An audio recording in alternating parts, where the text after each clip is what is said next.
So what's up? Kamusta? Ayos ba tayo dyan? So nandito tayo ngayon sa may Suzuki Baliuog branch para sa update natin. At ngayong araw na to, nakita natin ang bagong-bagong nilabas ni Suzuki.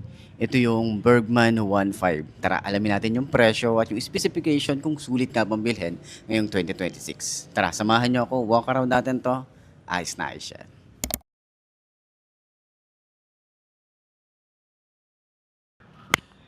So ayan, bike fit natin kung abot ba nung 5 to na kagaya ko. Check natin kung abot natin siya. Okay. Oh, malambot yung upuan. Abot naman siya. Abot naman na 5'2". Tapos magaan na rin naman siya pag itatayo na natin. Tapos hindi tayo masyadong buhaka rito. Yung tsura natin, oh. Extension ng paa. Ganyan. Diba? Shock niya. Yan, yung shock. Malambot din yung shock. Rate natin mga 8/10. Yan. Turning radius sobrang lawak. Ang lawak ng turning radius nyo. So, hindi ka mabibitin dito kapag nasa U-turn slot ka. Okay? Hindi ka masyadong mahihirapan dito. So, ayan, sa tingin nyo, sulit nga bang bumili nito. So, sa lahat ng mga nagtatanong kung saan available, meron silang available dito sa may Suzuki Baliuog branch. Puntahan nyo na lang dito. Lalagay ko na lang din siguro yung kanilang address. Okay? So, para at least alam nyo na agad. Then, papakita ko na lang din sa inyo yung iba pang mga unit dito sa mga susunod natin vlog. Pero yun, comment na naman sa baba kung ano yung nagustuhan nyo dito sa motorcycle na to.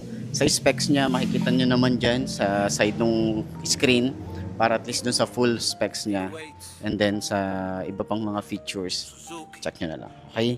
So, hindi lahat ng arangkada ayos. para mauna.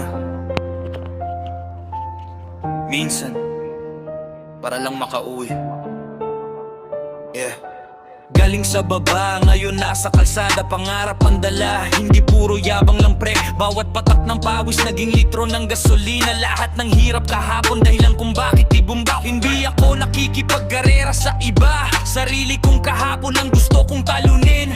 Habang sila abala sa opinyon ng tao, ako tahimik pero tuloy ang pagangat. Suzuki!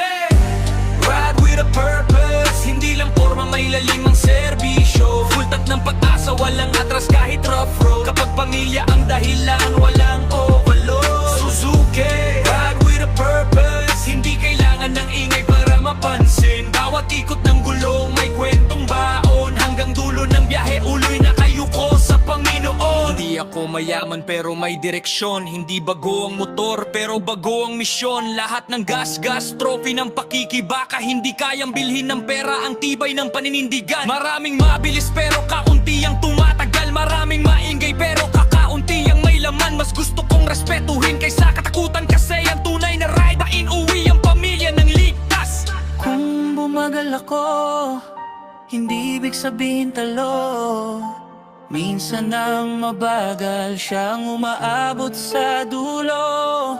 Respeto sa daan, respeto sa buhay. Yan ang tunay na flex na walang kapalit. Suzuki! Hindi lang pangalan sa tangke. Ito ang kwento ng taong lulaban araw-araw. Bawat arangkada, pangarap ang sakay. Bawat pagpreno may responsibilidad. Hindi lahat ng panalo nasa finish line.